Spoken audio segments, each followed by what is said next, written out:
季的雨水洗涤着大地，让植物进入了宁静的休眠期。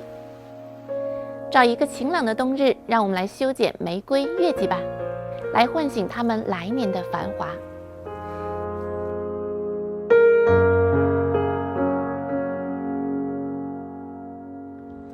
最基本的工具呢有3个，一个是这种长柄的剪子，英文叫 Lopper， 还有这种普通的小剪子，大家园艺上会经常用到的这种。再一个就是一个手锯，这是一个锯，这种。有了这3个工具呢，基本上大部分的你能够得着的这个树啊、花啊、草啊，你都可以修了。当然不能缺少的还有一个就是园艺手套，特别是修剪玫瑰、月季这种带刺的植物，手套必不可少，而且还是最好都是全皮的，防止扎手。冬季修剪玫瑰、月季呢，我习惯分为3步，只要按照这3步走呢，就没有问题了。第一步就是要决定你要留下哪一棵枝，哪几根枝条需要留下的，通过观察判断先决定好。第二步呢，就是剪掉该剪的枝。什么属于该剪的枝呢？就是首先是有病的枝条、弱的枝条，长得状态不好看的枝条，再有就是比较老的枝条。第3步呢，就是该剪的枝条剪掉了，该留的留下来之后，来具体的修剪保留的长度，然后看看有没有其他的需要拔草啊，然后刚才修剪的位置不当的地方进行修改。这3步做完了以后，这棵玫瑰基本上就没有问题了。那么现在我就来实际操作一下，看看我身后的这一棵 bush 的 rose 该怎么修剪。那么这是一个 bush 的 rose， 就是灌木丛的，它是从根部发出很多小细枝。这棵玫瑰最高的枝条已经长到了大概有1.6米左右了。然后我们冬天修剪是要彻底一点，所以我们要把它剪到很短。第一步选择留哪些枝条，原则上呢就是留新不留老。比如说这一根是绿色的，而旁边的这一根呢是已经半木质化的这种，那么这个绿色的肯定是要比这个半木质化的要新。所以如果让我在这2个枝条当中选择的话，我肯定选这个绿的留下，这个老的剪掉。那么这个留下，旁边的那一个留下，这个也许可以留下。那么现在就开始第2步，去除病枝、弱枝、老枝。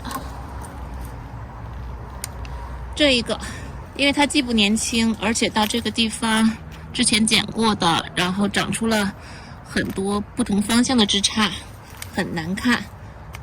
这棵不留了，我要把它从这个地面的这个位置直接剪掉。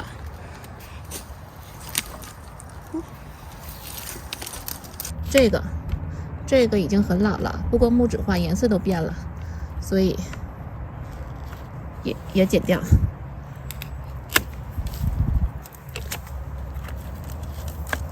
向内长的或交叉长的枝都不要，所以这一个是跟外面的这一棵交叉了，而且它也不年轻，所以我要把它也剪掉。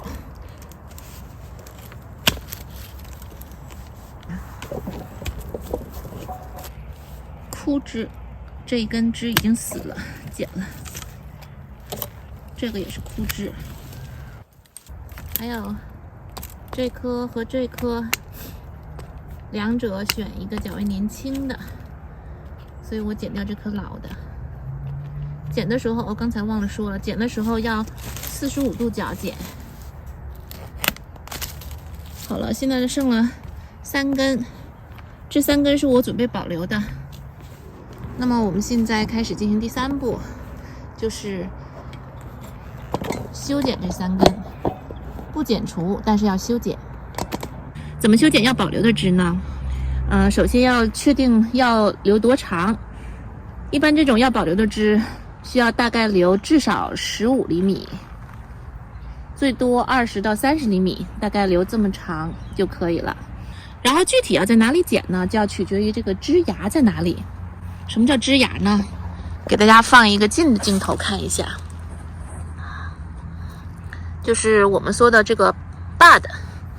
大家看一下，像这一颗枝，它最明显的枝芽就是这儿，这有一个节，然后上面这个位置，在春天的时候就会发芽。那么这就是我们可以留的位置。那刚好呢，它的位于地面的高度大概就是20厘米左右，所以这是一个完美的位置。而且这个花芽会朝外长，这也是我需要它长的方向。朝里长的我就不要了，朝外长，所以我决定在这儿剪。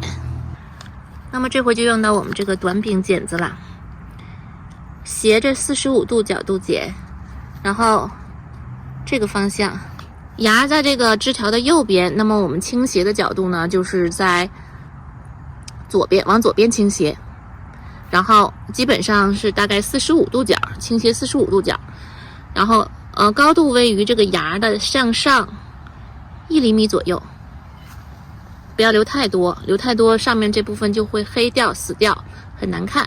留太少呢，也会影响到这个芽的长势，可能会影响它的生长，所以就大概1厘米左右是最安全的。这样，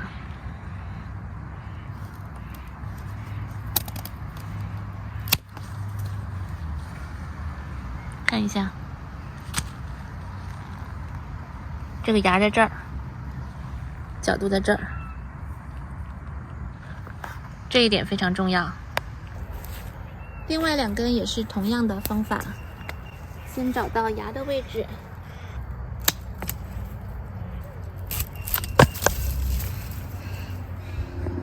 好了，剩下的就拔草，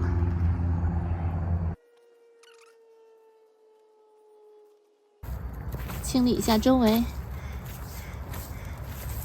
这样就可以了。留下3枝，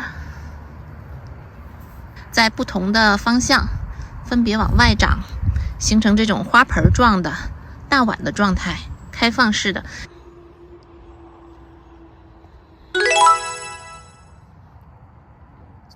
这是这种灌木式的玫瑰的修剪方法，你学会了吗？园艺的世界细碎而美好，每一株植物都有属于它的故事。请继续关注习小厨的家庭园艺分享，让我们在这一片绿色的天地中发现生活的诗意与美好。